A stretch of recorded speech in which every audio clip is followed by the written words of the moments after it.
everybody, and welcome back to A Cut Above, brought to you by the Southern Forest Products Association. We're always excited to have our guests. We're extra excited when we can get some of our lumber manufacturing members on A Cut Above, and today is no exception. We have Richie LeBlanc, who is president with Hunt Forest Products up in Ruston, Louisiana. They are actually our newest lumber manufacturing member coming on board last year. So, Richie, glad to have you today. Good to be here, Christian. Richie, we always start off with, we want to know about you. Tell me a little about yourself. What do you do in your role as president with Hunt? How long have you been in this industry? What is it that you do? So I actually came to the industry from a whole different industry, came from the insurance and underwriting standpoint. And back in 2000, moved into Willamette Industries, which I'm pointing to the building because it's right next door. But started with Willamette in 2000, not knowing much about the industry other than, there was a pretty significant community within the Ruston area in wood products. Shortly after I joined Willamette, Weyerhaeuser came calling, and that whole merger event, takeover event, happened in about 2001, and the reality of my role is I knew it was going to be going away. Weyerhaeuser was very differently structured back then, and so not really knowing what was left, started looking, outside the industry again, and lo and behold, Weyerhaeuser offered me a job buying and selling timberland, and so jumped into the Weyerhaeuser fold and kind of worked my way through that organization on the timberland side of the business. And in 2014, took a job in Federal Way, Seattle, and commuted for about 18 months. Not every week, but I think in 2014 I spent about 250 days in a hotel. So I was ready to get off the road, but my wife and I moved to Seattle, and then my son actually in 2015 got sick, and she came back down to kind of take care of him. And then that was right in the middle of the Plum Creek acquisition, or the Plum Creek merger with Weyerhaeuser and Plum Creek. I was serving on that due diligence team, and so really couldn't even tell my wife what was going on because of confidentiality. So on November 2nd of 2015, my son had major brain surgery. And at that point, I decided, I needed to come home. So resigned from Weyerhaeuser. Same time as all that was happening, Trot Hunt called and said, hey, I need you to consider running this company. And so the timing, was really a miracle. And my son's fine, by the way. He's actually a plant superintendent at our LaSalle lumber mill, but came to Hunt in 2016 and kind of started learning the manufacturing side of the business. Day to day, my role is, in a privately held company, even though your title is president and CEO, there's still a lot of work that has to be done, just because we don't have the resources of some major, huge public companies. So it was certainly a transition from Weyerhaeuser to Hunt as a privately held company. But we, from the get-go, just really understanding the manufacturing process. I had been exposed to it, but never understood really the nuts and bolts, the maintenance effort, all of those pieces. And for that reason, I didn't have an operations VP or an operations person that worked under me.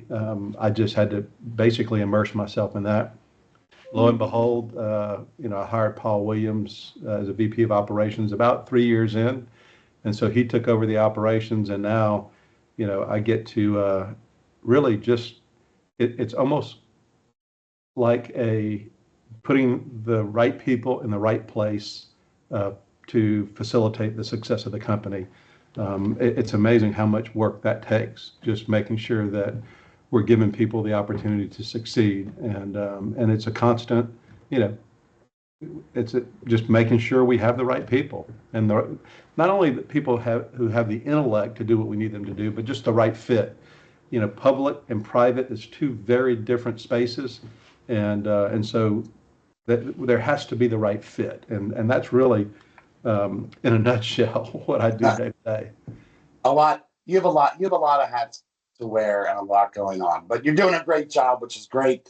I did not even know we've had many conversations, you and I didn't even know that you are like me, not having come up to this industry like most people within SFPA do. So really interesting to hear that perspective. So in the 25 years or so that you've been in this industry coming from insurance, what do you enjoy about this industry, specifically Southern Pine? What is it that excites you? Why do you like working in this space? You know, I serve on the board of the SPIB. I serve on the APA board, and it's really interesting. The people that are in this industry are all really good people, and they're willing to share their experiences. And it's a very, as large as the industry is, it's a very tight-knit industry. Yeah. And we really, you know, I saw some guys from West Fraser last night at one of the local restaurants, and Weyerhaeuser, and you know, we get to talking, and there's so many similarities with everybody who's in the industry that I think that's what I enjoy the most, just the people and the relationships that we have built and nurtured over the last 25 years has been really good. I'm gonna come back to those partnerships in a second, but real quick, what do you want in about 50 words or less? What do you want people to know about Southern Pine lumber? Why is it the preferred building species? You know, I think Southern Pine lumber, first and foremost, the forest, we operate in a sustainability mode. I mean, it's you know, we are landowners as well, and we are very aware of, you know, what we do, our environmental due diligence and our environmental concern, leaving the forest the way we found it. So that is extremely important to us. But also, I mean, the work and the focus that goes into producing quality lumber, I think it's very evident in the industry across all of the different companies. You know, it's as a SPIB board member, I know we are SPIB certified, and that stamp means something. It should give the customers or the lumber buyers confidence that they're buying grade lumber, and you know, if it's structural, then they can trust it to hold up a load. Man, you hit on all the high points right there. Sustainability, quality. I mean, everything that we preach about, and it's true. It's true. We hear that on most of our interviews on A Cut Above. Now, you talk about that. You talk about the partnerships with SPIB. You talked about earlier the private companies versus public companies with Weyerhaeuser and whatnot. And you have a unique partnership with Tolco Industries. So what does that partnership with Tolco mean for Hunt? And then what does that partnership mean for the Southern Pine lumber manufacturing community? They're a Canadian company, and they're partnering with a Louisiana lumber manufacturer. Why is that so important? Well, before we partnered with Tolco, we only had two mills, a plywood mill and a hardwood sawmill. So we jumped into the lumber side of the business with Tolco as our partner. As far as specifically, Tolco is a privately held company, family owned and professionally run, but their culture and their values aligned with ours almost perfectly. I remember the first conference call we got on with Brad Thorlickson and Mike Harkey's. It was a very, very smooth discussion, and the values that they represent were similar to where we were. And that partnership has only gotten stronger over the last several years. Obviously, we needed to mitigate some of the financial risk of building a greenfield facility. Tolco wanted to get to the U.S. Southeast, but they wanted somebody with some name recognition. So all of those things just worked, and it's been real good. Now, Pino Pucci being the president and CEO of Tolco, which I believe is the first non-family member who is their president. Pino and I, you know, he would, if he was standing right here, I would say this. You know, we have had a few challenges, but we've worked through them, and it has really been good. They're extremely strong, cultured company, and from a safety perspective, I mean and we've learned from them. I think they've learned something from us as far as what that means to the Southern Pine lumber production. Tulco has several different companies outside of our partnership that produce Southern Yellow Pine lumber. I think it shows, well, the strength of the two combined companies we are producing our two mills. The LaSalle mill is definitely top quartile mill given our log size that we run there. And Bienville, while still in that startup / operational phase, look, Bienville is going to be there. Their numbers are continuing to improve, and a lot of that it's the combined partnership with Tulco and with our folks that has made that happen. Yeah, you talk about LaSalle, and your son is down at LaSalle, which is awesome. It goes back to that such a multi-generational, family-connected industry, right? But LaSalle specifically has really generated a lot of buzz in the past year or so. Talk to me just real quick about what having LaSalle as part of your operations means to you. Well, it was, again, greenfield project, really brownfield, built on the old LP site in Urania.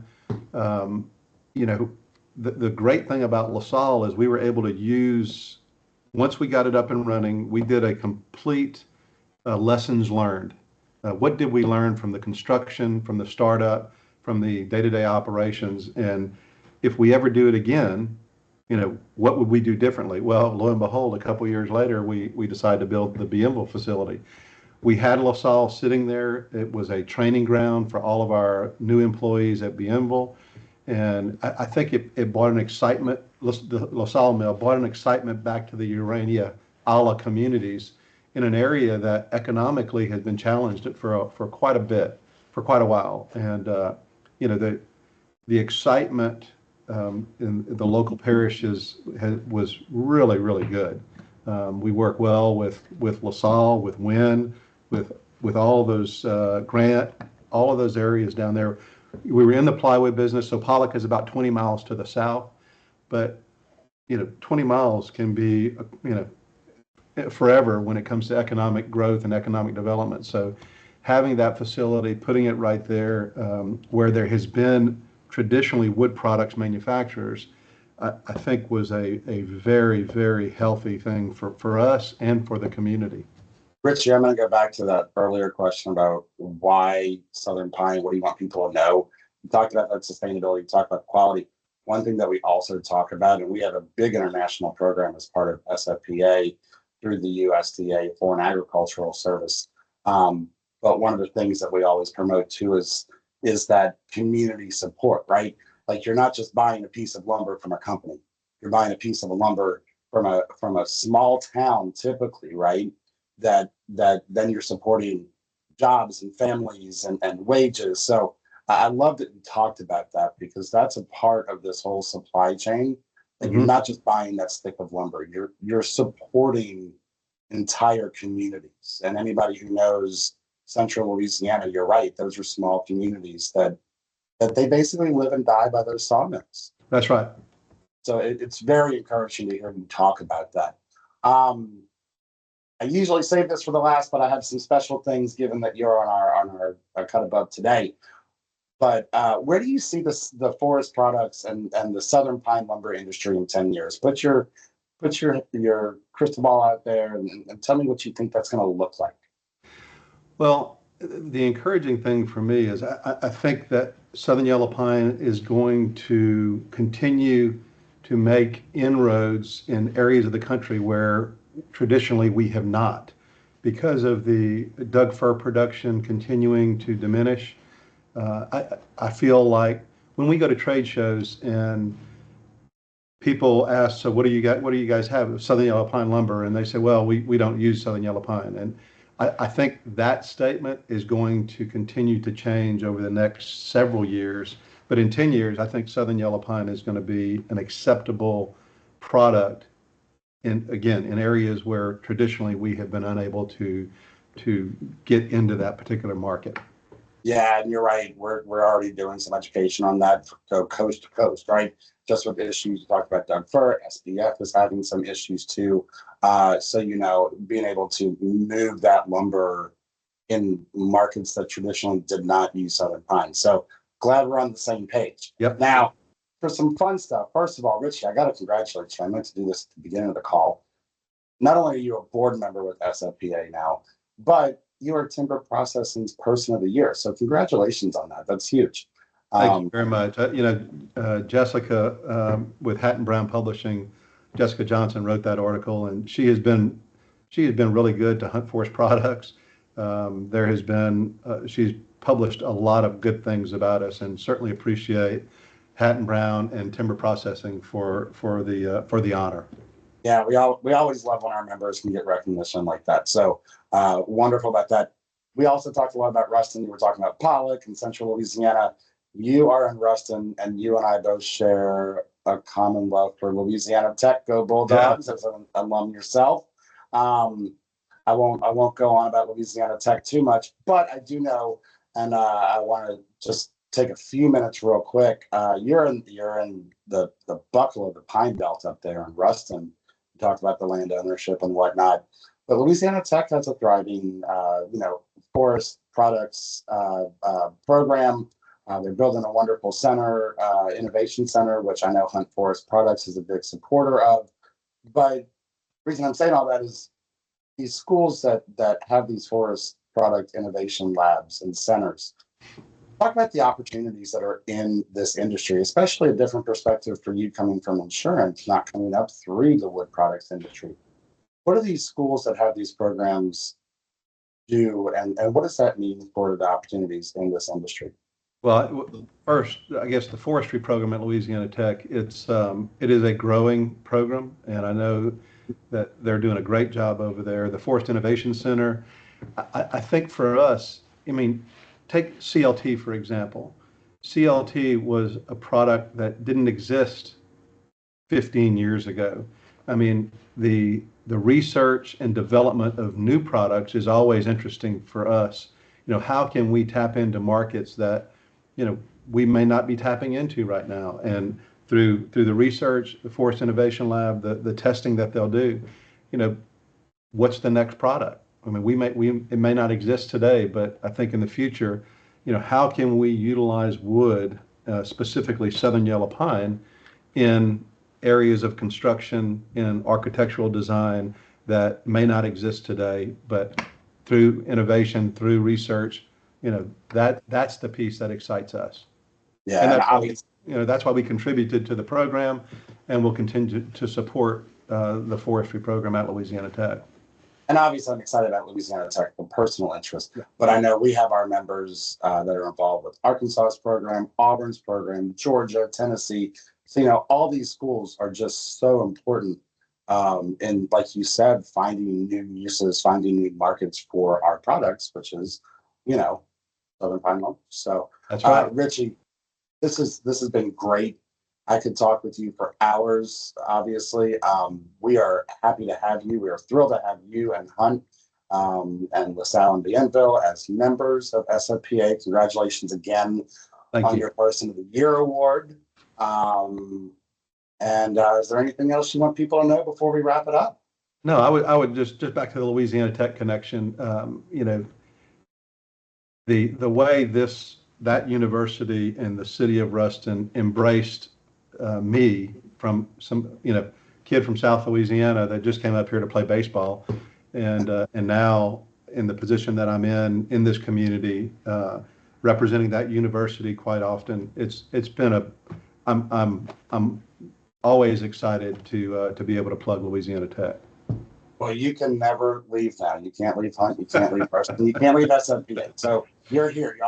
Y'all heard it here on A Cut Above. So, I look forward to the August meeting. Richie, it's been a real pleasure. I appreciate it.